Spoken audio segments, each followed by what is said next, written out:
Hello. I'm just amazed at how skeptics and atheists and people that basically were never taught much of anything, how they have such a hard time understanding that matter is not sentient. Matter cannot direct anything, and so matter doing writing instruction that evolution requires is not possible because written instruction has meaning. It's what determines us to be humans instead of a rabbit or a chinchilla or a gopher or a bat. It's meaningful. It's so meaningful, it gives us an intelligent mind to be able to think and understand these things. But these skeptics, they can't wrap their head around it that matter can't make itself, matter can't direct itself, and if they could show matter composing meaningful programming, that they could win $10 million.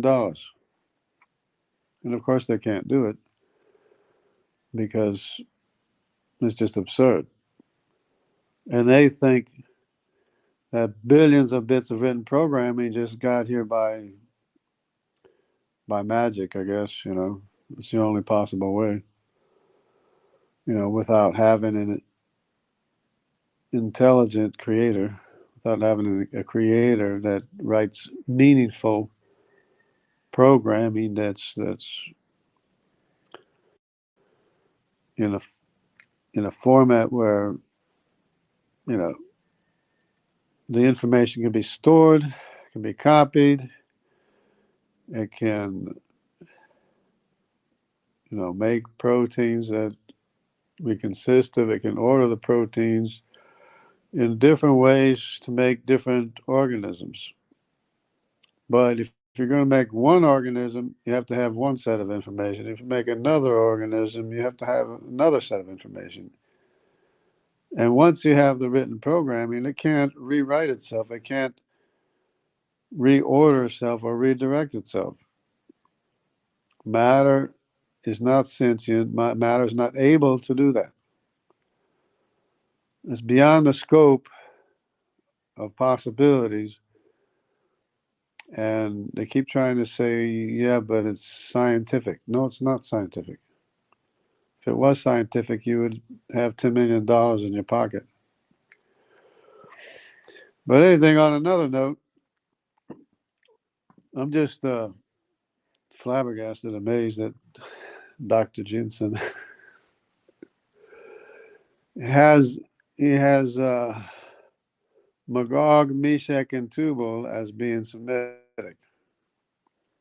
I mean, he doesn't think so, of course, but that's the effect, is that all the northern nations, which are the Eurasians, he says are Semitic. The northern nations that went east and then also went south, in South Asia. And of course, all the way to America. Madai went all the way to America. Descendants of Nimrod went to America. Descendants of Nimrod and Asher, Assyria, went to Europe early on. They're no longer as prevalent, even though Assyria, the G, is still present in Europe, the C not so much. But that explains why Europeans were darker. The earlier Europeans were darker, at least the ones they say that are earlier. And, the Assyrians invaded a land. Probably there were people there. Probably Eurasians were there.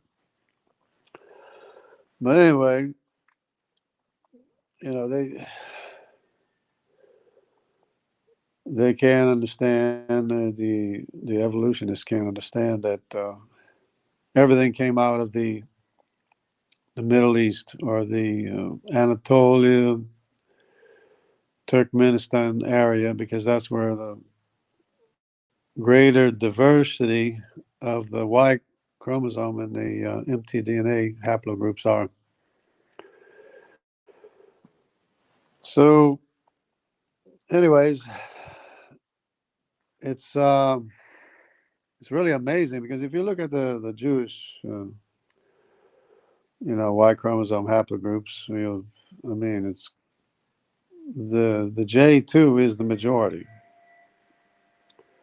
Then there's the see, because you have to have a signature of the Mediterranean area, and they have that signature, because the Jewish people, they have the T of the Mediterranean, they have the Q of the Medes, they have the G of the Syrians, they have the E of the Canaanites, and that's in the Jewish population. And the number one Y chromosome in that population is the J2 Judaic Y chromosome, much of which is Davidic, because the same way there was a house of Nimrod, there was a house of David.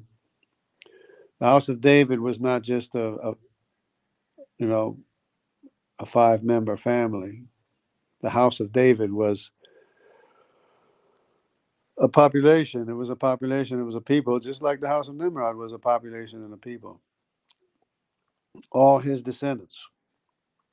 Because if you remember, you know, David had a son called Solomon, who also had many descendants. So they call it the house of David, with many, many descendants. So the J2 is the Judaic, and there's a specific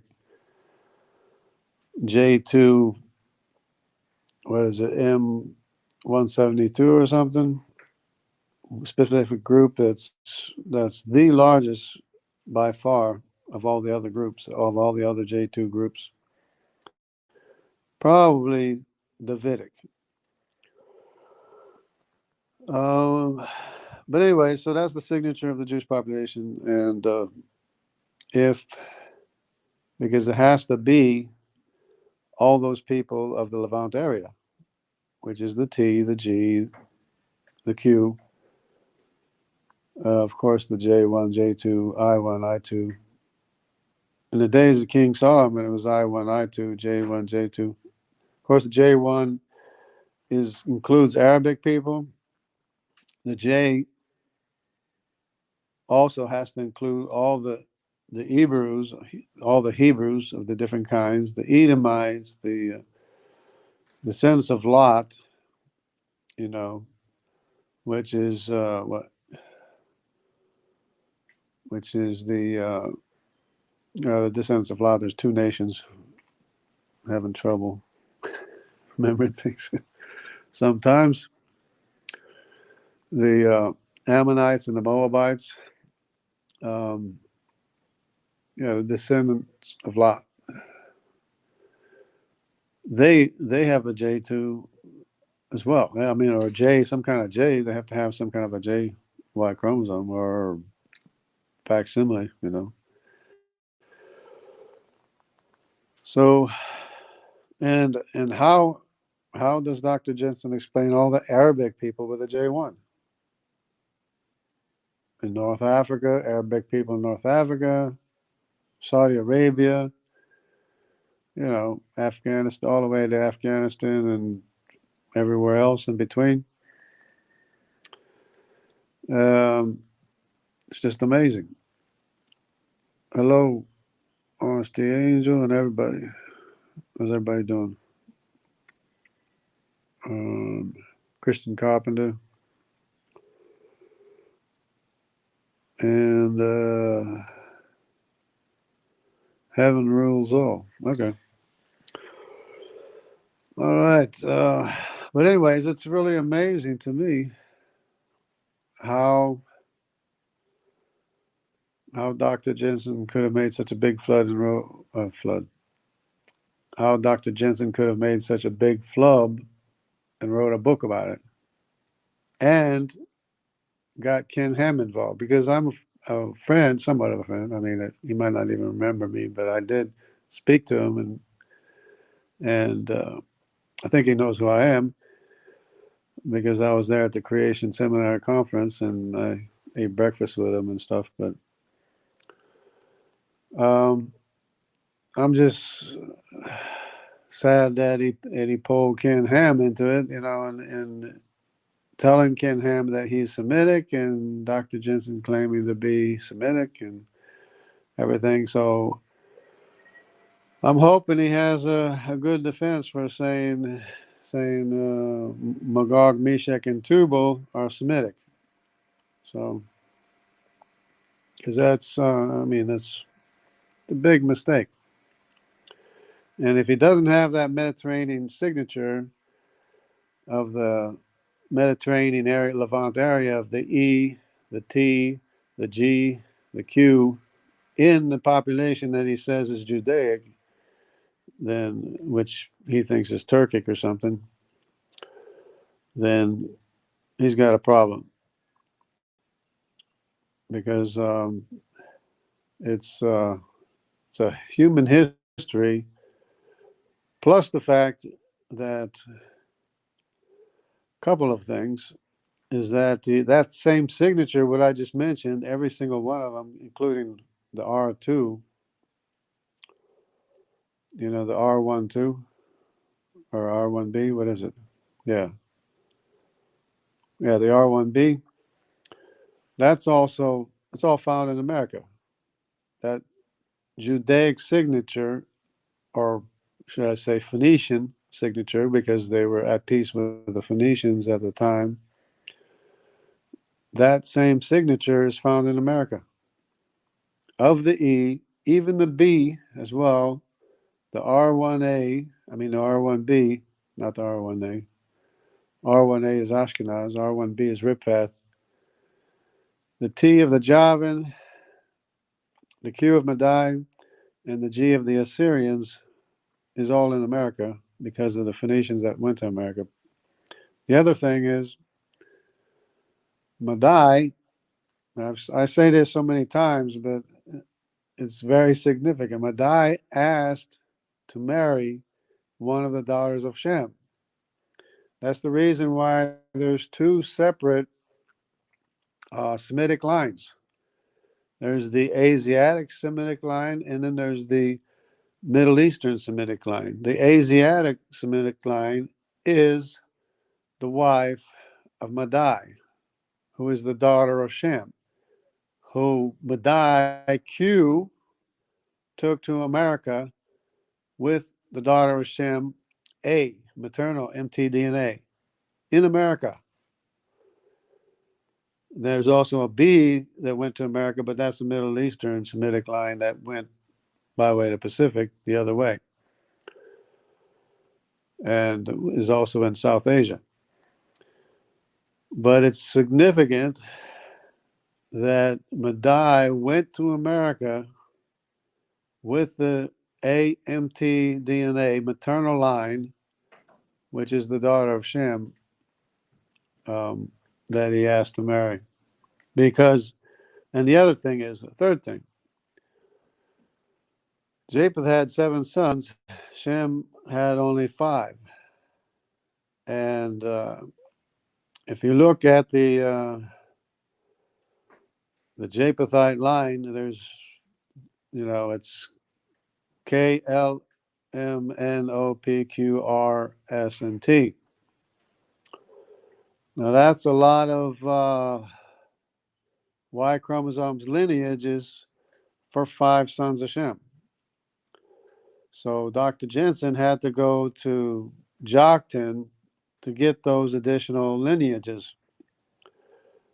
But if you understand that it's Japheth, you don't need to do that because there are 7 sons of Japheth.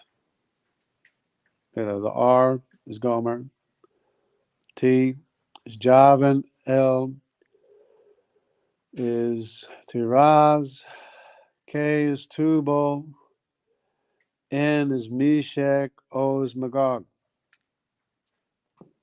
and Q is Madai. 7 sons of Japheth. Right there, clear as day. Um, but anyway, I'm just passing the time until I go to work or something. But I hope everybody has a great week, and I'm just flabbergasted that Dr. Jensen would confuse the two lines of Semitic and Japhetic, or the nations, what the Bible refers to as the northern nations, and the sons of Arpachshad, or Arphaxad, as some people say. So, yeah, that's about it for my rants, I guess, right now. And so, God bless everybody. Take care, and I'll see you guys soon. Hold on a second. Let me just check something. Make sure I don't miss something here. We got Christian Carpenter. Good morning, JJ. Honesty Angel with a chill with cat, with a calico cat, I guess. Christian Carpenter. Good morning, y'all. Hope you're having a great. Heaven rules all. Hey, Jungle Link. Oh, Jungle Link. Yeah. Thank you, Jeremy. Hope you are all well. God bless everybody. Take care and have a great week, or rest of the week.